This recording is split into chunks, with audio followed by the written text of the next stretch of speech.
it's different for each church, for each organisation, but usually it's about when someone is raising money, or well, say in terms of we're talking about raising money for it, but in terms of a capital project, but it's a thing, a specific thing or item, and perhaps I should put a thing in inverted commas, but it's something we always talk about. It's a thing that you're raising money for, rather than saying, oh, you know, we need money for our youth worker, or we need money to you know, sort of put the heating on, or blah blah blah. So it's where it is something specific, and obviously, as you can see on here, we've got some examples, but it's where it's something that you want, is a capital project, something that you're doing, and then if you've not got the money, you say that's when it's a capital project appeal or campaign.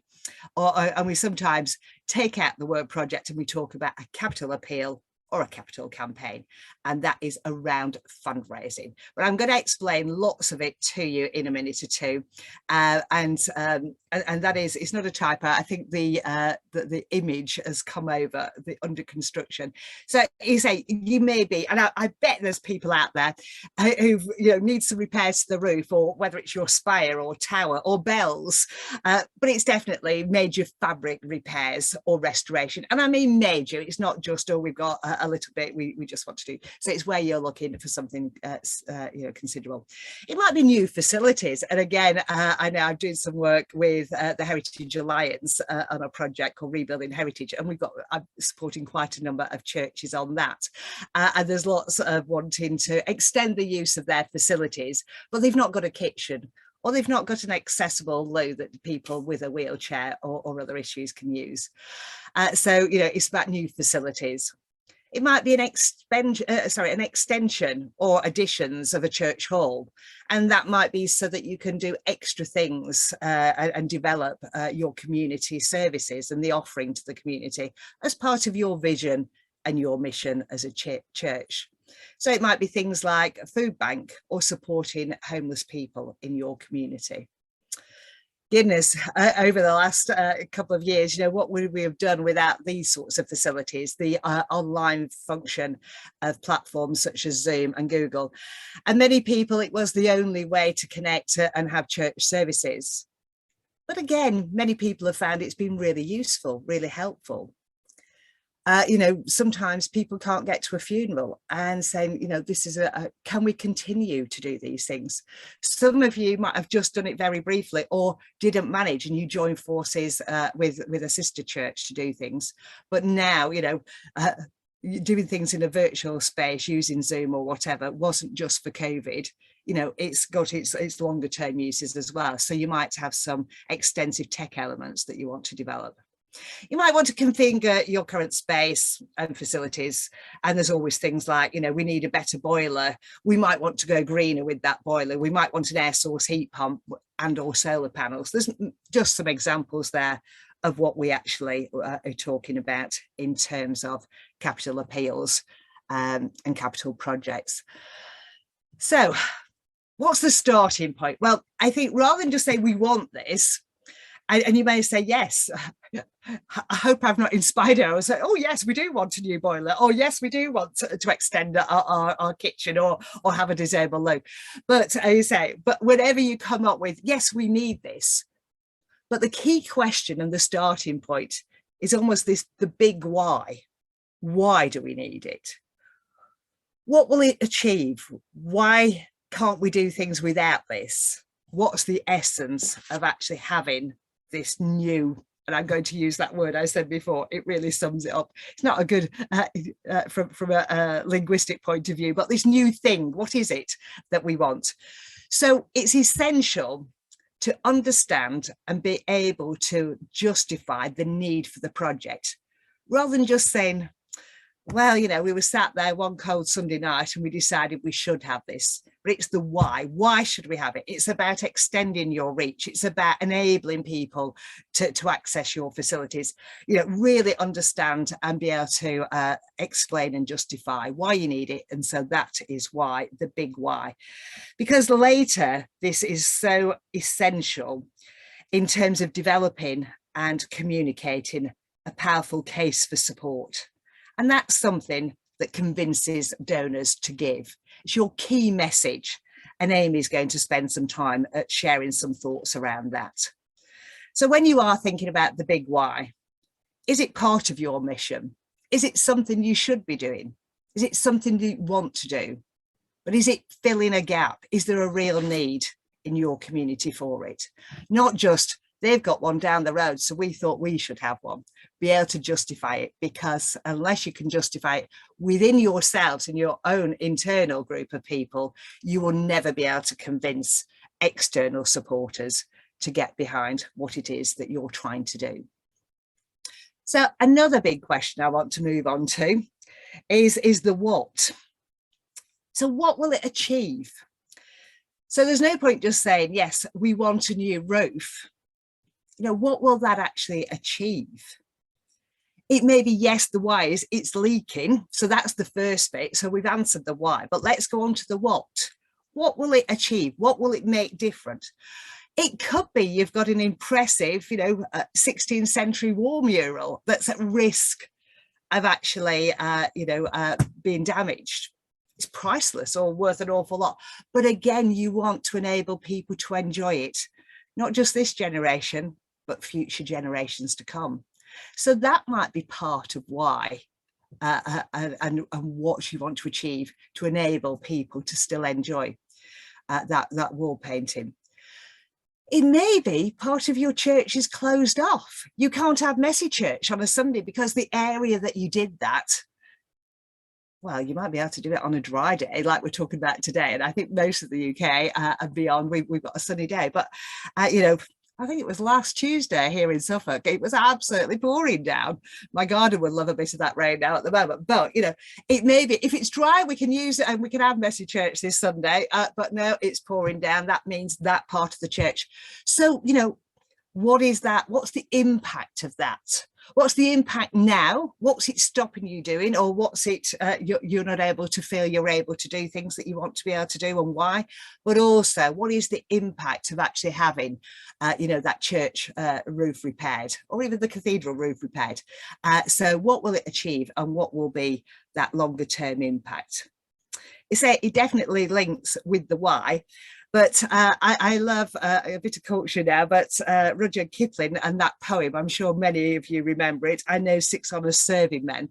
And I actually use those as a real good sort of indicator when I'm actually trying to understand. So that's the what, the why, the when, the where, the who, and the how. So again, what is it you want to do? Why do you want to do it? When do you want to do it by? Where's it going to take place? Who's it going to benefit? But who's are going to be involved? How we're going to do it in terms of the actual project, but also how we're going to actually raise the money. So I hope that's a good sort of little aid memoir. Just think of Rudyard Kipling's 6 honest serving men and just keep thinking, have we answered all of these questions? And I'll come back to that when I talk about the different phases with the appeal. So what I want you to do when you're actually evaluating sometimes it's referred to as a project feasibility, to give it some of our particular jargon and language, is that it's vital to consider the needs in context of the wider community.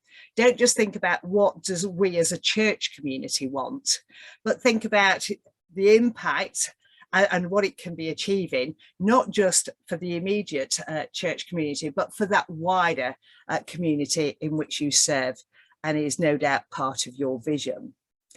But also consider the needs in the context of potential partners. So could it be that you work in partnership? Perhaps you're saying this is going to, the thing that we're trying to do will actually help improve people's mental health and well-being.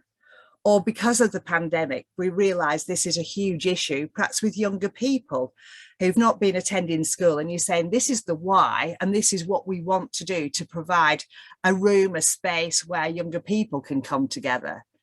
And think, well, is this just something we'll do on our own?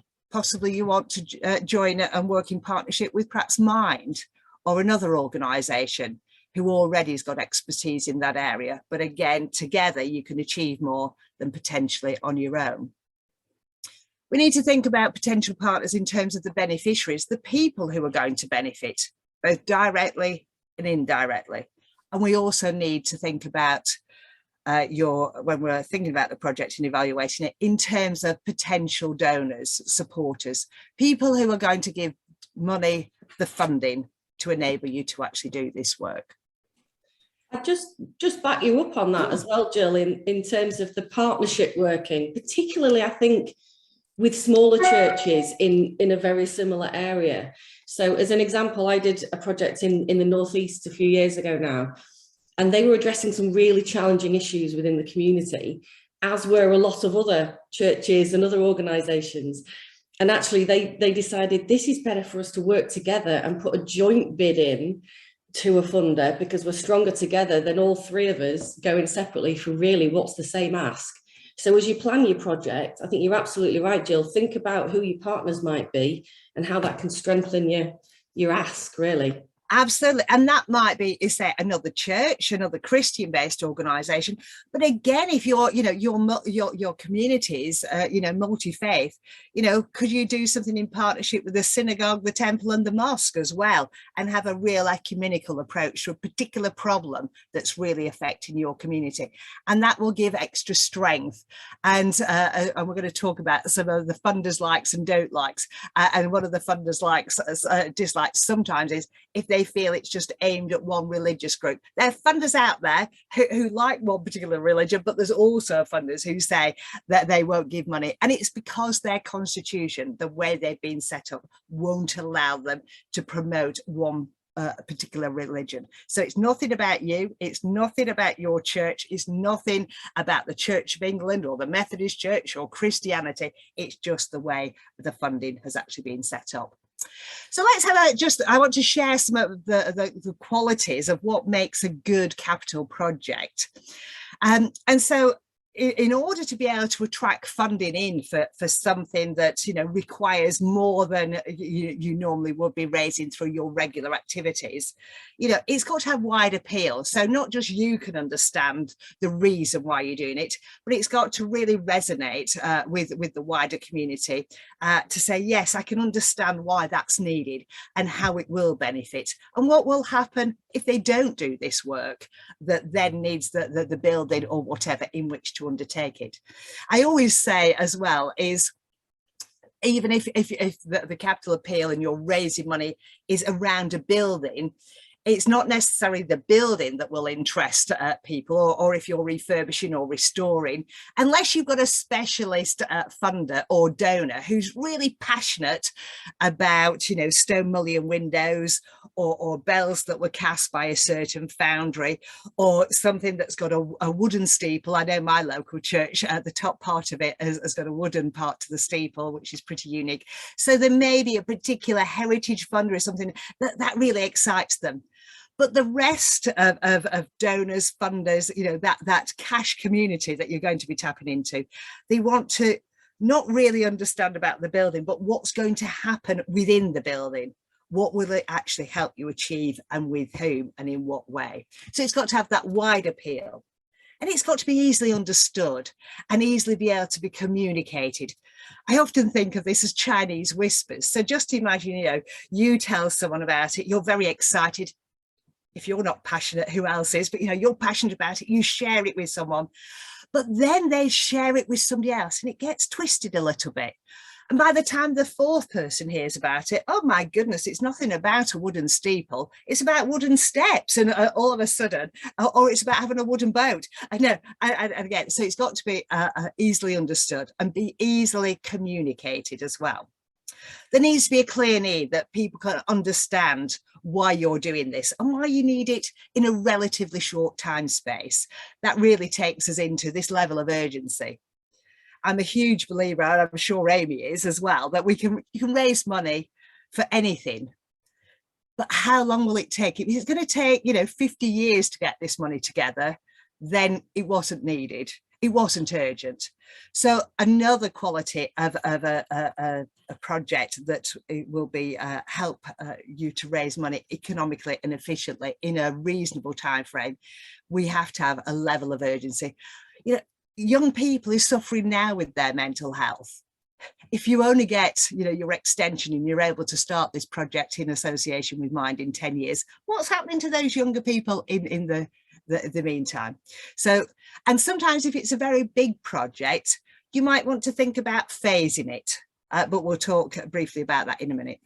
It's definitely got to have a start and a finish with a time frame, so that fits in with the urgency. But also the key thing is it fits with your priorities, why you exist and what you want to do in terms of the vision and your mission in your community. It's got to be easy to convey how people will benefit and the overall impact. I think I've probably touched upon that already. But also it motivates, inspires, engages with people so that they do want to get behind it, even if they're not directly involved in your church community. They can see the value and they want to get behind it. And again, I've already mentioned about people need to be leaving it passionately, because it's not going to be easy. It's going to be hard work, but you know, something that's hard work is then well worth achieving at the end of the day. So we need to do some good planning.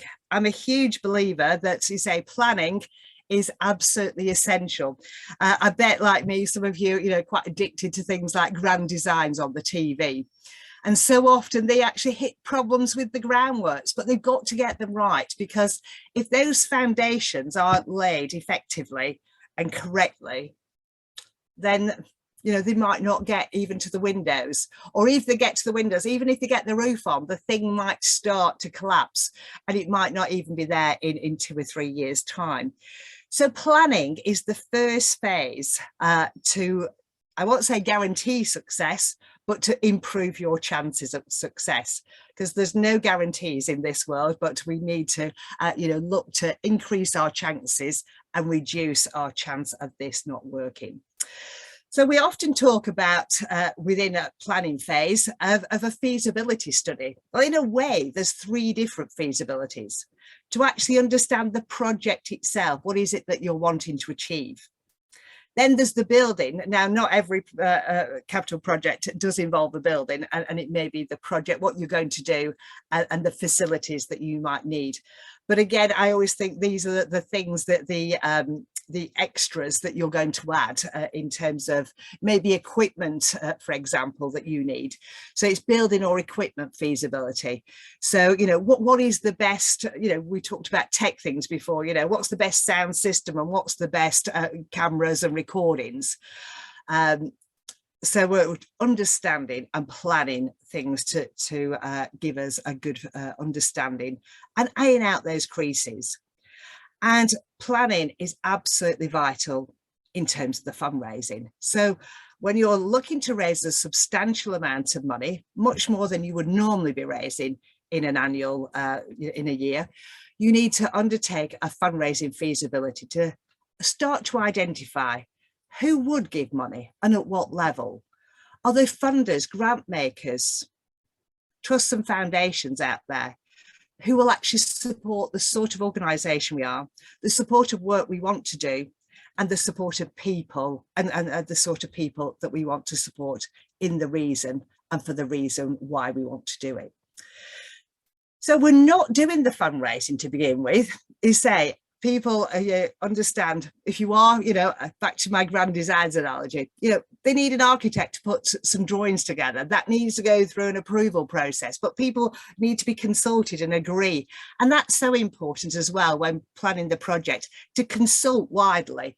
And that adds strength to say, it's not just us that want this, other people have been involved. They've added their thoughts. So that strengthens it. And that then also helps with the fundraising, because it means that donors and funders realise the whole community is committed to it, because they hate to fund something that's going to turn out to be a white elephant. So all of this, as we say, will help pull together a strong, urgent, motivational and inspiring case for support. And within that, we also need to address that question of the cost versus value. Sometimes you might say, it's going to cost £1 million to do this. And how many people will benefit? Well, there's only 5. Is that a good use of resources and of all the effort that's going to go into something? But it might be 5 this week, What about 5 next week? What about the 5 the week after? Or 5 this year, but in next year, the work will grow and it might be 25. The year after, it'll be 55. So again, don't just think the here and now, think about the future. Also, when you're looking at that building feasibility, that's a good place to also check with your insurance. And many of you, I know, are ecclesiastical customers. So do check out with your church insurance advisor that whatever you're trying to do will still make your building insurable, and there's not any complications around that. But that's what that building feasibility and the project feasibility, it's checking things out and looking at it from all sorts of different angles. You also need to think about the resources, because as we said, this planning phase is absolutely vital. So this planning phase also helps to identify the resources, the skills, the knowledge and experience that's needed to actually undertake running a capital appeal. So there's the element of that initial planning and preparation work. You might need people who are specialists in their areas to actually help with that. And yes, if you are extending your building, you automatically will be thinking about an architect and then starting to involve quantity surveyors and other experts. You need to be thinking about the fundraising itself. Within your church community, you might have people who've done this before, or they know someone who's actually done it. A sister church or somebody else in the same diocese can actually help. But again, there are experts. I'm not trying to tout for business for myself at Achieve Consultants or for Amy at Gifted, but there are experts out there who do this to actually support organisations. You might need, you say, to think about, in order to deliver, once you've, who you need to involve to actually get the thing up and going, as well as then subsequently, when your building is then ready for the work that you want to do, then what sort of skills, knowledge, what resources you need to actually run that project. It's about sharing the load, so it doesn't just sit on 1 or 2 people's shoulders. You know what they say about all your eggs in one basket, it's not a good idea. Just think that one person might suddenly win the lottery and they're off on their world cruise. So just to reiterate before I hand over to Amy, we always talk about within any capital fundraising appeal or campaign, the different phases. We often talk about things being in the private phase. It's often referred to as the quiet or the silent phase. So you've got some pre-planning to do, and that's involving all of the elements, and then but also pre-planning around the fundraising. So you're starting to identify who might be able to give in terms of individuals, organisations, corporates, different elements of the community. Then we've got the real planning phase, and Amy's going to share some other aspects in a minute or two that help you with that planning phase. But that really is putting together a detailed fundraising feasibility study. And within that, you're thinking about your case for support, as well as identifying potential donors, as well as thinking about the processes that you need to involve. How are you going to thank? How are you going to have to bank? All of those different aspects that sets you up. Just think of that planning phase and the element of this private work. So no one knows, and it's certainly not the first thing you do is start your fundraising. You need to plan your fundraising so you know who you're approaching and when. Some funders and some of those grant makers like to be what we call the hatchers. They like to come in early. So you need to be identifying those in your planning phase, so you make those your first approaches. Others like to be the finishers, and they say there's no point even talking to us until you've secured at least half of the target that you're looking to secure. So again, that's all part of that planning phase. Then we move into what is, and you can see I've got, for those of you with the colour, you can see it's this lead and major gifts. It's in the aqua colour. But this is where we start doing the actual fundraising. Now, the planning, as far as I'm concerned, this is a fundraising as well. But this is when, for most people, it's when, we start asking people. So yes, you might ask face-to-face, one-to-one, but also you might be submitting written proposals, bids, applications. There's lots of different terminology, but different funders have different things. You might be making approaches to some of the major companies in your area. But this is what we call lead and major gifts. This isn't when we start doing coffee mornings or having a strawberry tea. That's much lower level. And this comes in this phase when we go public, because so often when people are raising money, especially for something that's really exciting and is really motivating the community, let's get the thermometer up there. And then it never goes above, perhaps £2,000, because everyone gets really excited, starts doing things, and then it stops. And that is really, really demotivational. So we want to get in substantial gifts, substantial amounts of cash. Sometimes there are even pledges when you get to this, and that counts towards saying how much we've secured to date. It's actual cash in the bank and firm pledges. It's not just somebody says, I think I might consider, but some donors, some funders say, well, I'll hold on to it for the moment, but, and it's something that's in writing saying that, and again, some funders will say, well, we'll agree to give you this once you start the building work and you've got some architect certificates or different things like that. They may put some conditions, but you still count it as money in. So when you get to a certain point, you then, and that's part of your planning, you decide at what point you're going to launch and go public. So you make a lot of noise. So we always call it the public phase, but because we call the private also sometimes the quiet or silent phase, this is when I think that the public phase is the loud and the noisy phase. This is where we're making a lot of noise, telling people and getting, but this is where the school might do, a non-uniform day. That's great. And that might be, £250 towards this. Someone might do some open gardens, and that's another sort of, £150 in. But can you see why? If we start with all those level things, it's going to take us an age, and we want to raise the money economically and effectively over a reasonable time frame. And this is one of the ways that we can help to be as successful as we can. It won't guarantee, but will actually help be more successful. Then our final phase in the public phase is that consolidation. So it's about making sure that we make sure we thank, but we update people to say, hey, we've got there. We invite them to the opening. And we should never treat our donors and supporters like an ATM machine. We don't just go to them when we want some cash. Yes, we go to them. I don't know about you, but I always say thank you, even to the ATM machine. I've been fine-tuned into that. But we say thank you, but we should always update, and we should share what we're achieving, because that's why they gave. They wanted to be part of that vision that you shared with them, and that motivated and inspired them to give. So share with them that it's working, it's happening, and they will get that sense of satisfaction that they are part, not of the problem, but part of the solution that you've worked for so hard, and they were part of it. So that's my bit. I'm now going to hand over to Amy, and she's going to build on some of those points as well as cover some additional things as well.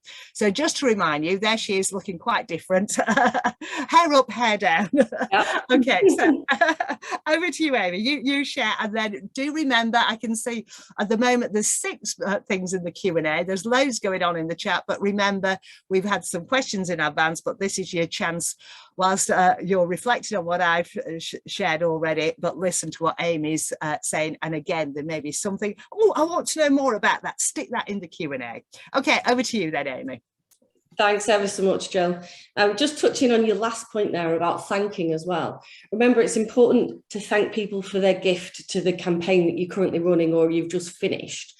And that point about keeping them informed in the long-term stewardship, because next time you need to raise money, when something happens, there's an emergency and you get struck by lightning or what have you, if you have not continued to engage with those people and bring them along as your friends, they're going to be a little bit cheesed off when you suddenly go back and say, hey, it's us again, could we please have some more money, when you've ignored them for the last 5 years. And I don't know about you, Jill, but we see it a lot. We see it too often.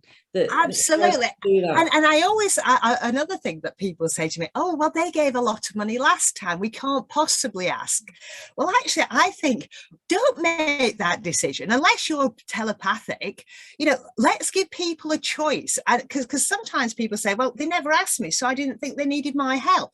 So ask in a way that wouldn't be offensive, but say, I don't know it. But sometimes people can actually be offended. Well, I helped you with your last phase, I'm surprised you didn't come back to me. Or they just say, well, they've not asked me, so they don't need my help. So don't ever think, oh, we can't possibly keep going back to the same people.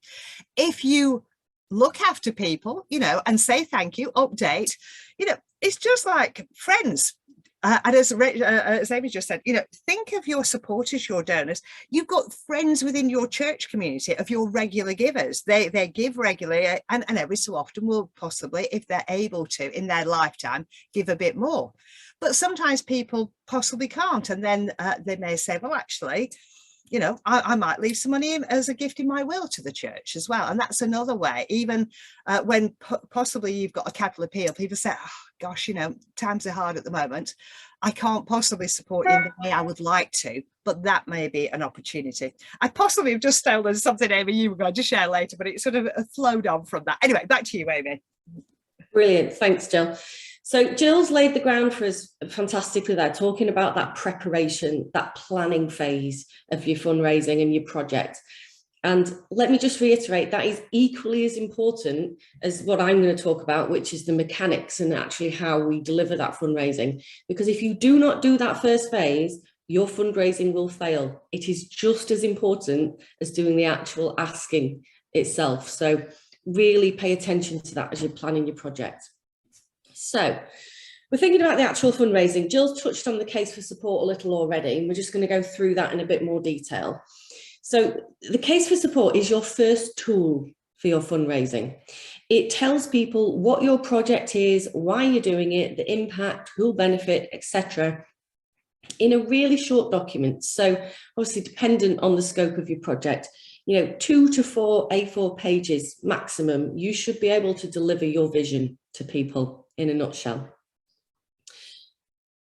And what's really important about the process of developing this case for support is if you do that as a group, as a team, so let's say, you know, the PCC or your church wardens or the chapter at cathedrals, if you do that together, you know, when you've thrashed that out, that is your shared vision.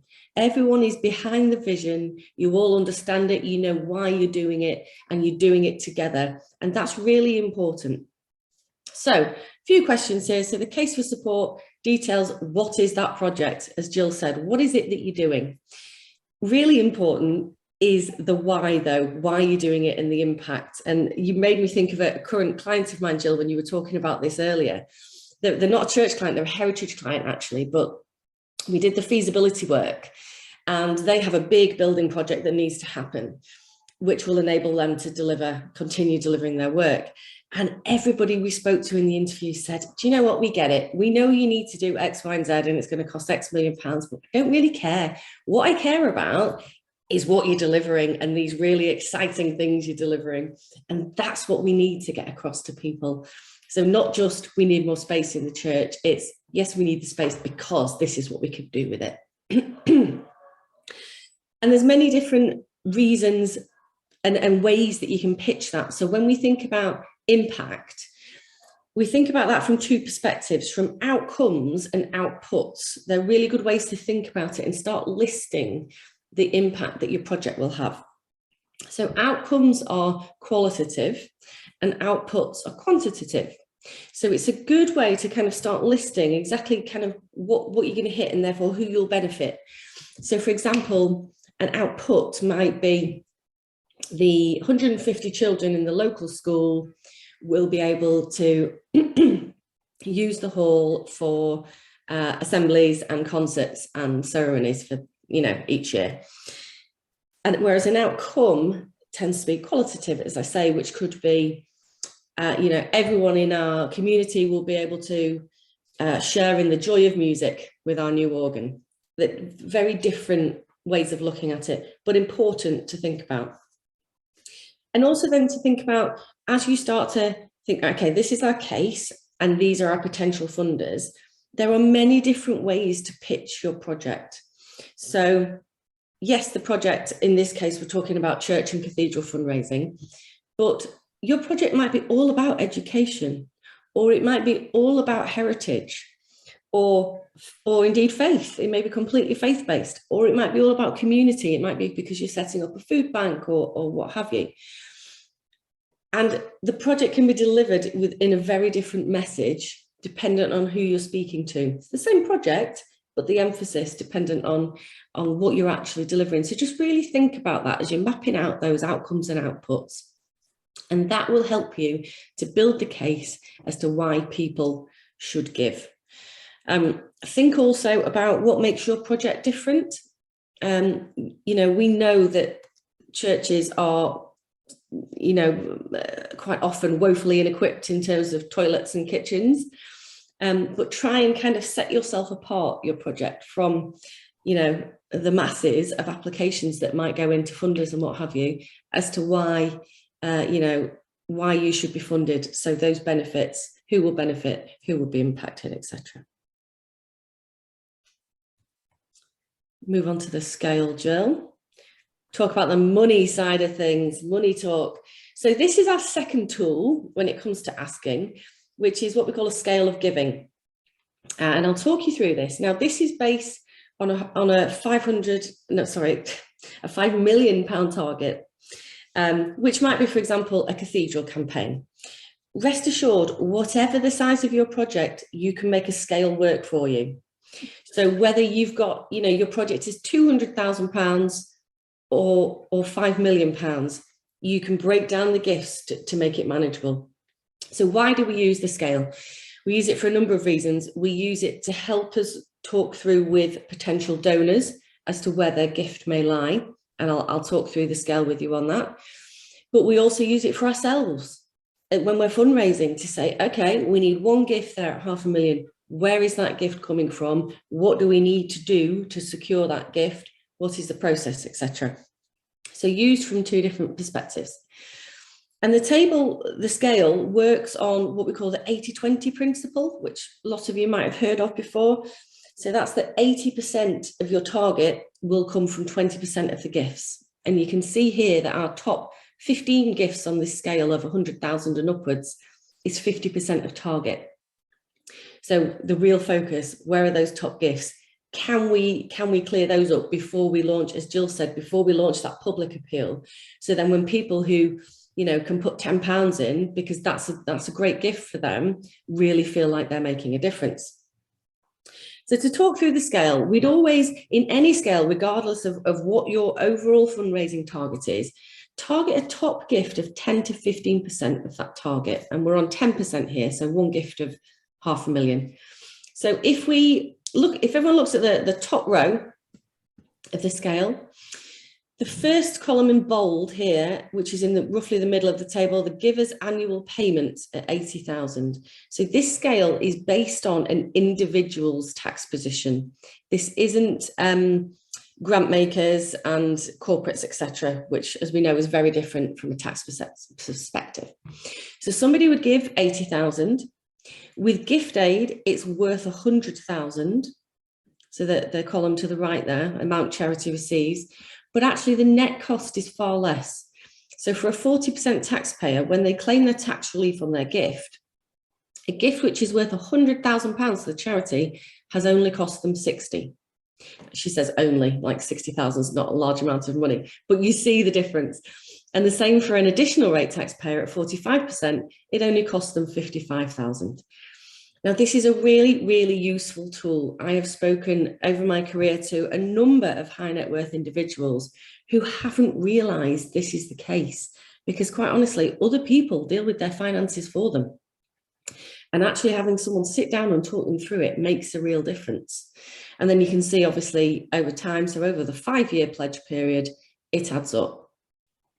Now, we use pledge periods in this kind of fundraising, and you can set whatever pledge period you need, 2 years, 5 years. We wouldn't recommend going over 5 because you need to deliver your project. But giving people the opportunity to pledge over time means that people can give more generously. So if we look at the very bottom level here, so £1,000 over 5 years, for a basic rate taxpayer, so 20% taxpayer, that would be a monthly gift of £13. And again, this scale is a really useful tool, whether you're talking to high net worths or people in the community. You know, if someone said to me, can I have £1,000 for this charity? I'd be like, oh, well, not at the moment, you can't, I'm afraid, no. But if you asked me to do £13 a month, I could probably do it. And it makes it manageable. A kind of a nice side effect that you often see from these kind of campaigns and seeing that as well, that when people's pledge period has finished, if you have continued to communicate to them and bring them on board and steward them and make them part of your organisation, they continue to give to you afterwards as well because you've engaged them. So the scale is a really, really useful tool, both for the actual fundraising and making the ask with people, but also for fundraising teams, whether they're voluntary or professional, for mapping out where those gifts are going to come from.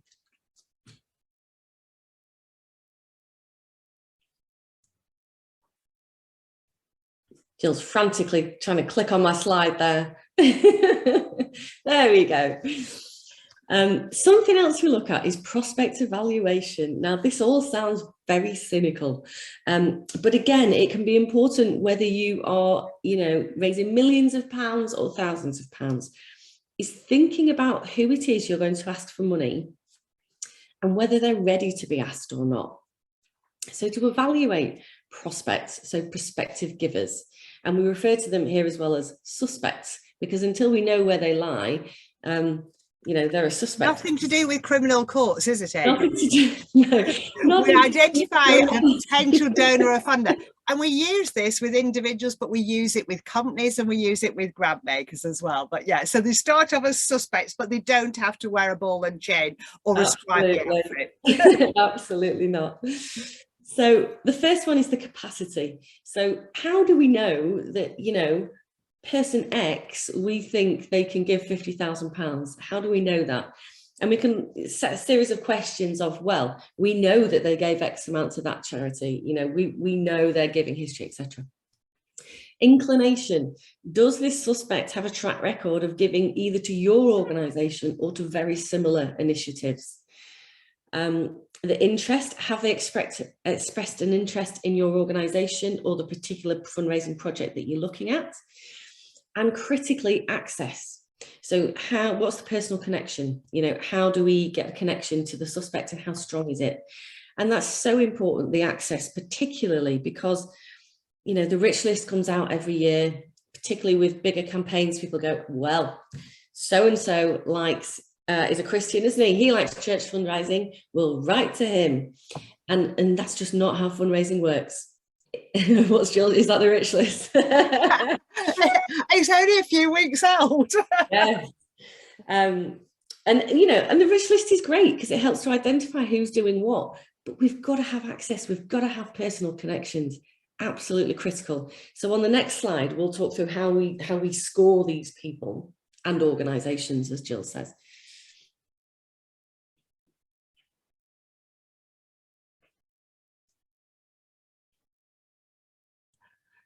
Does it want to move on?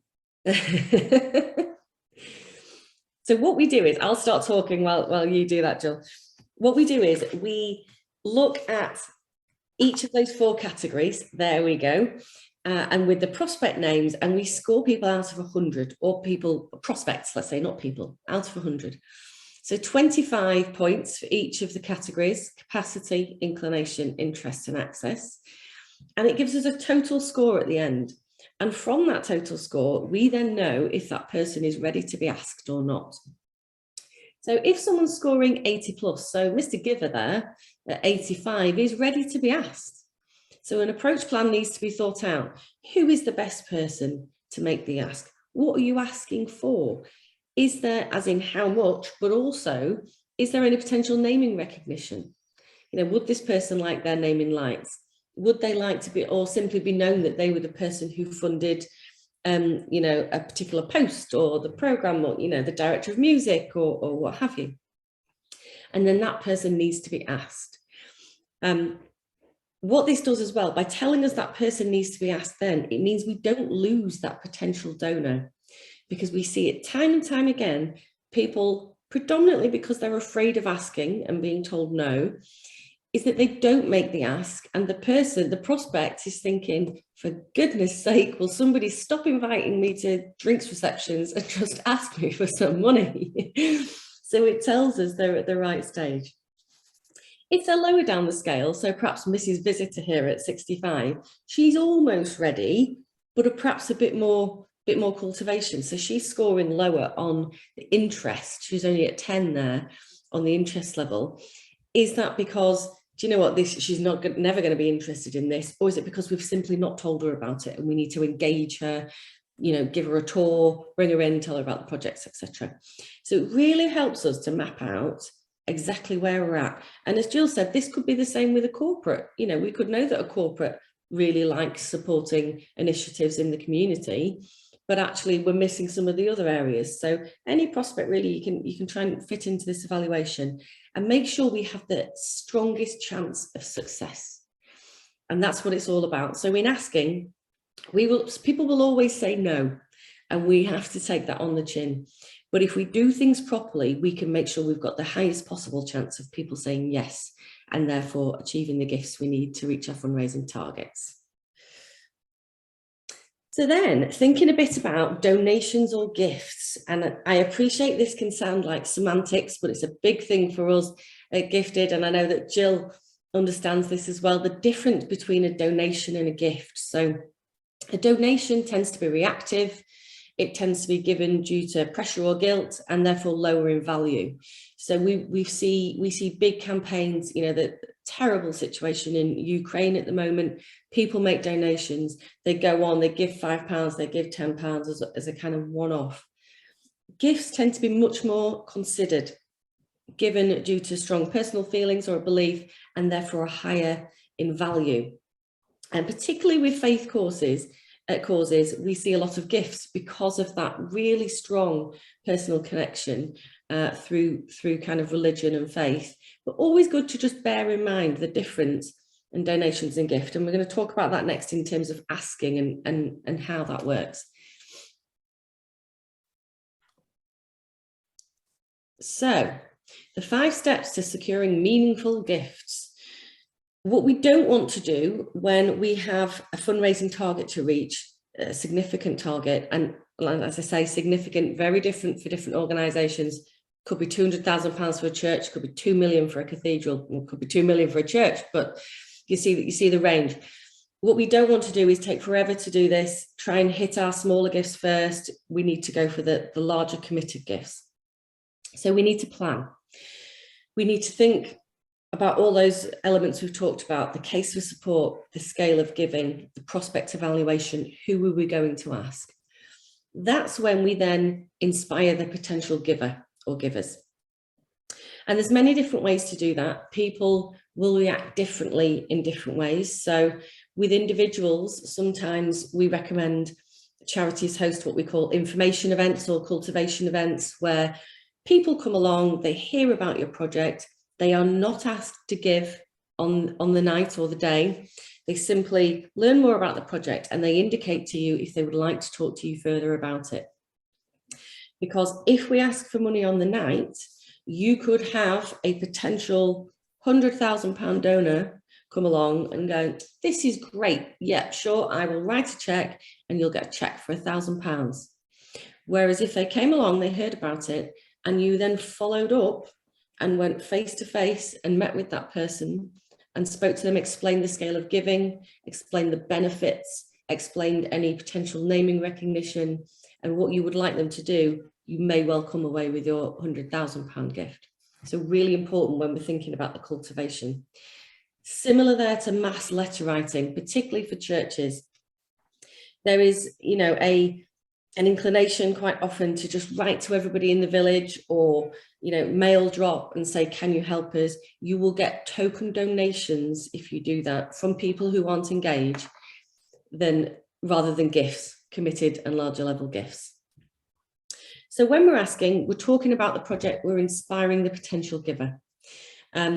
with corporates as well, that could be that you are going to chat to a corporate in their business facility and present the project to them. It could be with a grant maker that you're engaging with them first and saying, listen, this is what we're planning. Does this appeal to you? Is there an element of it that is more appealing to the trustees? You know, how can we kind of pitch our request to you? And invite questions, particularly when you're face to face. So one of the main challenges we have working with clients and leadership teams, volunteer leadership, whether that be a university board, NHS board, you know, or PCC, is that when people are asking, they're quite nervous about the process and feel the need to kind of fill the silence. The most important thing to do is actually sit back and invite questions. Questions are good. And we never know all the answers, you know, and I've been in Ask meetings where, you know, somebody's asked me something, I've said, you know, I'm not too sure. I don't know the answer and I don't want to tell you the wrong thing. So I'm going to check that out and come back to you. There's no shame in that. We're not all going to be complete specialists about the nitty gritty of every project. But questions are good. It shows that people are engaged. What you must then do critically is actually ask for the gift. Ambiguity and vagueness just makes everybody feel uncomfortable when we're asking. So be really clear and say, and you know, people can say it in many different ways. You can say, really want you to be part of this. Can you make a gift? You might say, can you join me in making a gift of this size? And we're going to talk about leadership giving on the last slide, which is a really powerful message. It may be some people use the scale and say, I thought you might come in around this level, and indicate a level on the scale where you hope they might make a gift. But critical that you do actually ask. Again, listen for questions, and then vitally secure the commitment. This is where most asks fail because people don't close the gift, as we call it. Now, you can't always close the gift in one meeting because people quite rightly might say, I'd like to go and talk to my husband, wife, business partner, board, etc. Absolutely. But the key then is to say, completely understand and thank you so much for your time. Can I call you in a week's time to pick up this conversation and make that next step rather than just kind of leaving it in the air and leaving paperwork with them to say, well, fill that in when you're ready. People are busy and have lots of priorities. So closing that gift is really critical. Now I've whizzed through those 5 steps there. You know, there's a kind of a lot more to it. And I know Jill's got information on that, as have we at Gifted and the DSC as well. So have a look more about kind of the asking process, but that's in a nutshell for you. Thinking then about just some of the challenges of capital projects that, you know, both Jill and I have come across as we've worked with churches and cathedrals.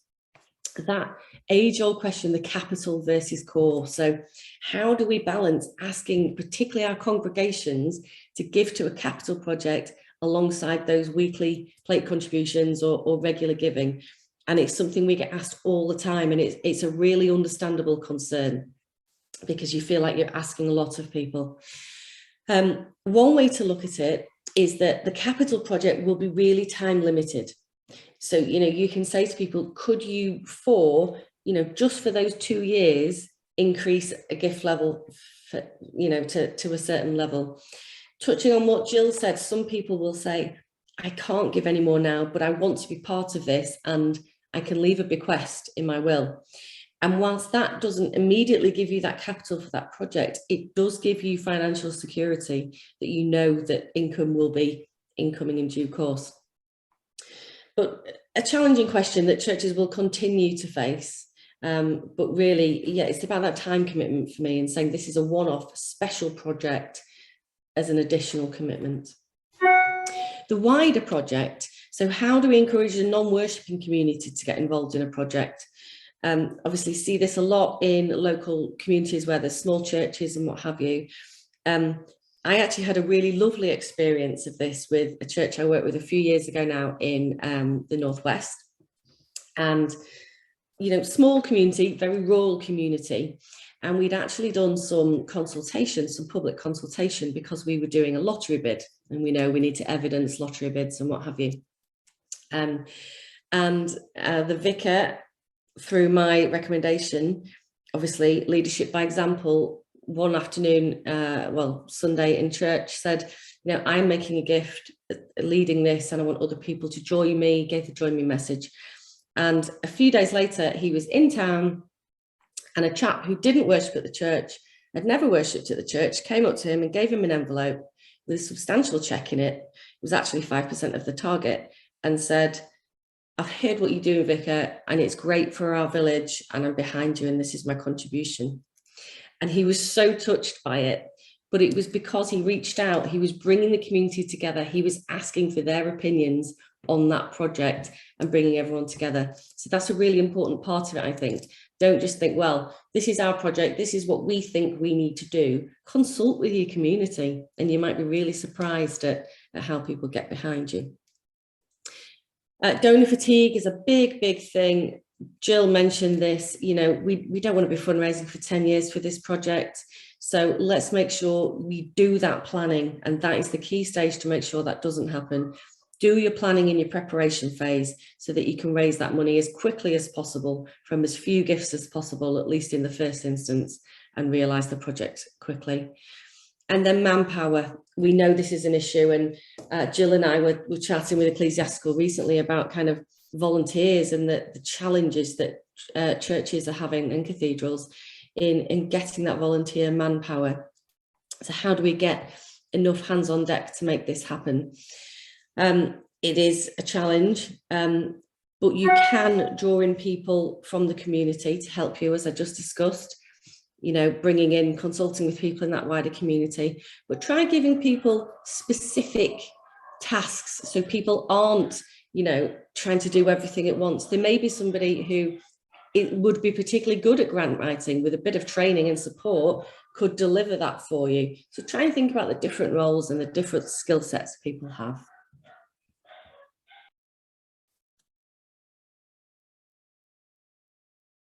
And then finally, just some 5 fundamentals of successful fundraising. So first we'll do these quick, Amy, then we can get to the questions. We will. So first of all, think about leading by example. Really critical. We cannot expect others to be prepared to, others to do what we are not prepared to do ourselves. So every member of your leadership should be giving to your capital project. And I don't care whether that's £1 a month, it's the act of giving, and it is crucial. More and more grant makers now are saying, what is your leadership doing? And if you can say collectively, every member of our leadership has made a gift and it totals X, it's a really strong message. Making it personal, face-to-face, peer-to-peer, like I say, is the most effective. Really quick example there. One of my neighbours, an elderly lady who is incredibly active in our community, fantastic lady, comes to me every year and asks for a gift to a charity she's involved in. And every year I give it to her. Now, if she'd just put an envelope through my door, it probably would have gone in the bin, because I have a range of charities that I support, and it's not something that's particularly close to my heart, but I give because she has asked me and because I respect her. And that's really important. Raising sites, so using that scale of giving to think about the difference that gift aid makes, that tax effective giving that makes, and pledging over time. Integrity and honesty. People will be more generous if they trust you. So be open about your project, be open about any challenges you're facing, and people will be more likely to engage and come on board. And then some unshakable foundations. So early success is the best indicator of reaching target. Exactly back to what Jill was saying, let's try and hit some of those big gifts before we put the thermometer up, so people don't think, my goodness, we're going to be doing this in 2030. Secure some of those big gifts before you launch your campaign. There you go, Jill, whiz through the last slide for you. Brilliant. Let's now open it up, and this is where Ricky comes back in, because Ricky's been busy looking at all those questions. So I know there was some that came in advance, Ricky, so fire away. Great, thank you both very much. I think you looking at all the questions that have come in since you've been on, and about 20 or so that we've had on, before you even started. I think I can group things into sort of areas. I think you might have answered quite a few questions about donations and things, but just to give Amy a little break, Jill, funding has been a massive thing. So we've had everybody asking about the roof repairs that you talked about, to toilets, to extending graveyards, to funding for a paid position within the community hub. So all sorts of different reasons for funding. And Fiona started it all off. And crowdfunding has been a big question, and that's come up on the chat as well. I think Ian asked about that today. So just generally funding sources, what can you give us? Funding sources then overall, because I know that that's often, where do I find money for this? I quickly looked and saw somebody say, what about, where do I find money for LED lights? Well, first of all, stop thinking about LED lights, think about what it's going to achieve. And then that may be, it's about, your youth work. And that's why you want the LED lights, because you want security and safety and whatever. But forget about that. It's about your youth work. That's the bottom line. So in terms of funding sources, because there's so many different aspects, and as we say, keep looking at it from a 360-degree perspective, because sometimes you think, yes, it's about the church, it's about our faith, it's about worship. Other aspects, it's about fellowship, it's about social isolation and loneliness and combating that. Other times it's about, supporting people who are having difficult times, whether that's because of illness or whatever. So whenever you're trying to identify funding, don't just think it's for the church. Keep thinking, what are we trying to achieve? So that when you're trying to identify a funding source, you're thinking, will it do this or will it do that? But in terms of where to go, which I think is bottom line, where people say, well, where do we find out? You've mentioned funders, you've mentioned grant makers. Right, well, there's a few quick tips. Obviously, we're here with DSC as well. So the Directory of Social Change has something called Funds Online. It's a subscription service, but you can test it out, and that it may be within your particular group of churches. It could well be one person in one church buys it, and then it gets shared between you. There are some umbrella bodies who also use this, or other funding bodies, funding directories. Such as your CVS, wherever you are in the country. So you might be in Bradford, or you might be in Bournemouth. There may be what's called a CVS, that's Community Voluntary Service Organisation, which is an umbrella body. And they sometimes subscribe to things like Funds Online or other, but also they know local funders. Now, each of those vary around the country, and some of those have changed the name, and some are called Community Action. So again, just do a bit of digging around to say who is our funding knowledge in our locality. Now, we're also here, and obviously it's ecclesiastical. And Helen shared with everyone before about the Fundraising Hub. There is church funders information on there. So again, those are particular funding sources who will, they say, we'd love to support the furtherance of religious knowledge, or engaging people in worship. Or, there are again other things that are around, things that churches and cathedrals are looking in terms of the fabric and those capital appeals. So definitely go there. Another one, and lots again of churches, that I know not every single church out there is an old historic building. You say, my local church is a 1960s, yes, and has got its challenges because of that in itself.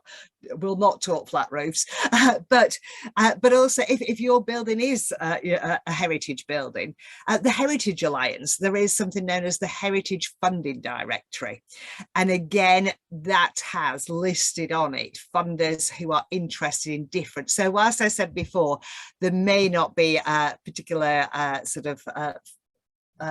overall individuals or funders may not be terribly excited about that steeple or where your bells have come from, but you will find very specific funders on there who are passionate about stone mullioned windows, for example, or restoring those beams. You can see I've got beams in my house, but it may be you've got Death Watch Beetle, and they understand that. So again, there are specialist funders who but that's the place to go, is the Heritage Alliance Funding Directory.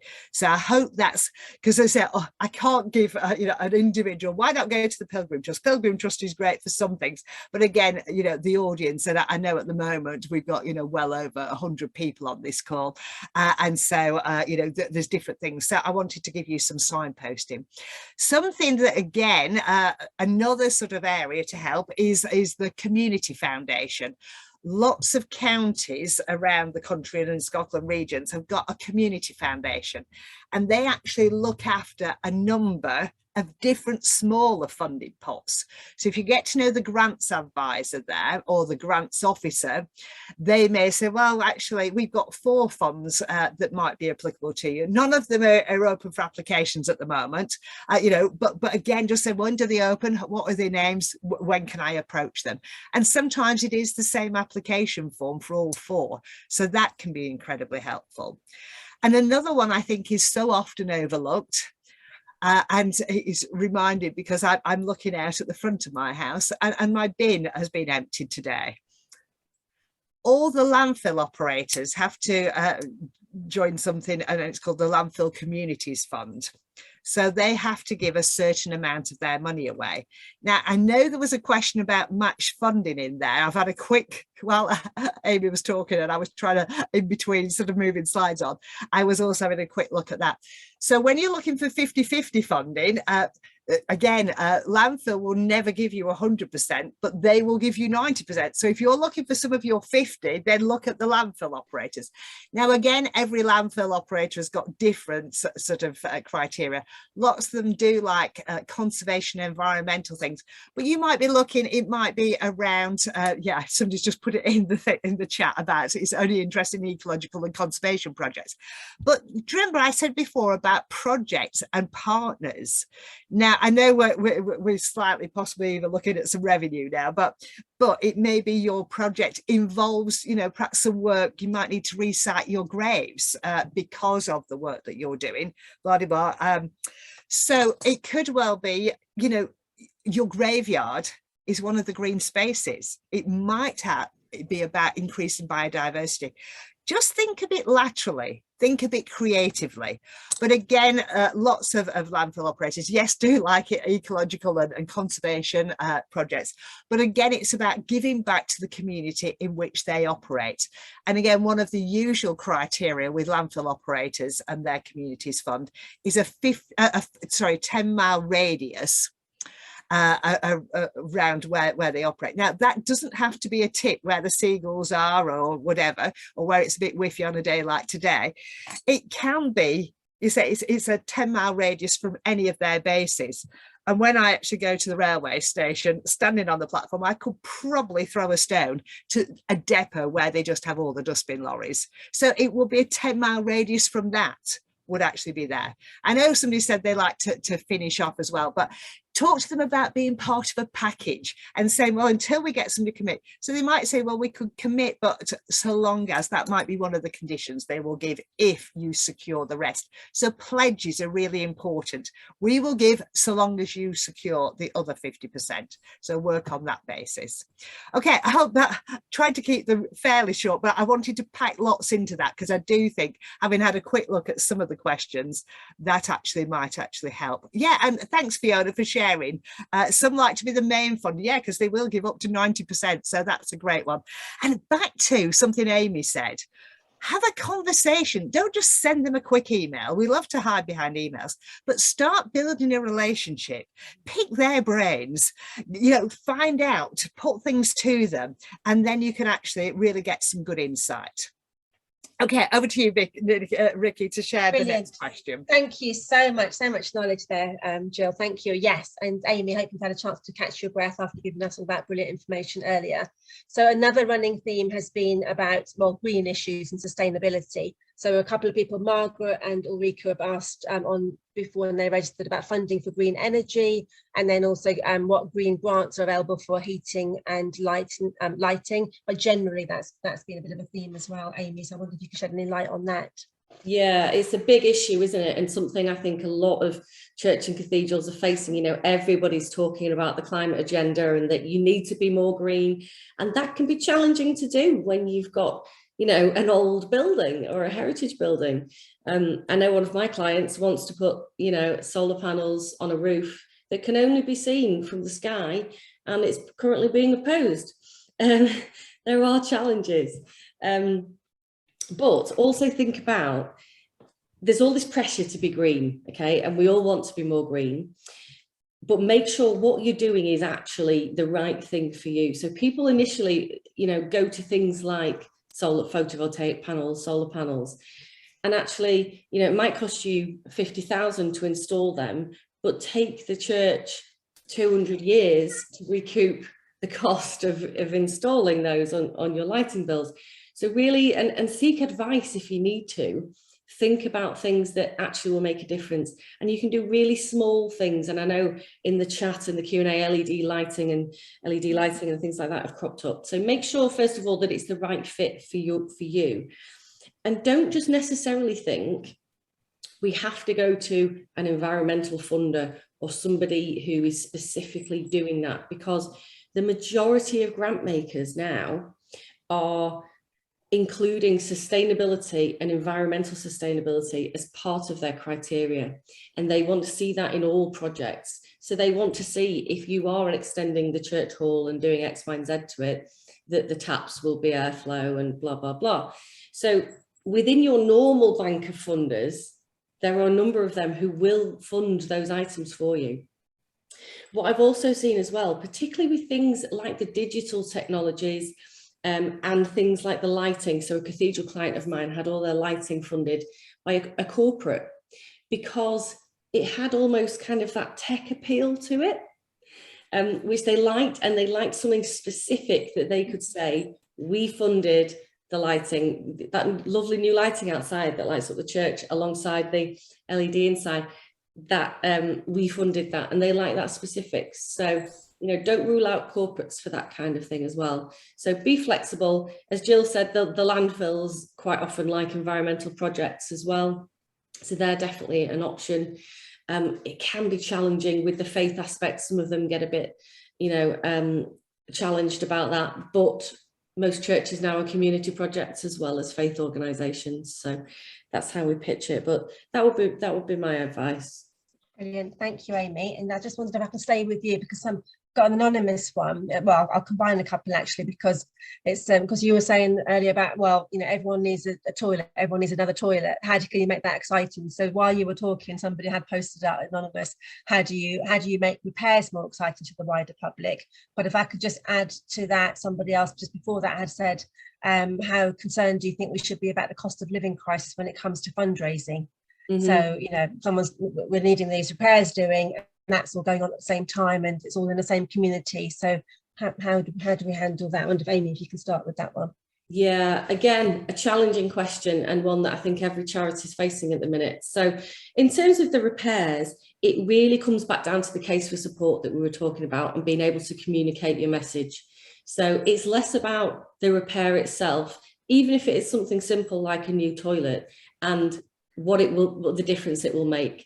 So, and a good way to kind of humanize that is to have a case study. So it could be a really simple testimony from, let's say, a local mum who says, I had a really awkward situation. I couldn't change my baby because there was no toilet.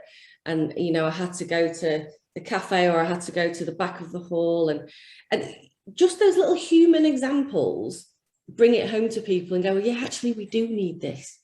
So it's about that case, it's about the vision and communicating it. In terms of the cost of living, I think, yeah, it will be a challenge for all charities over the coming months, I think.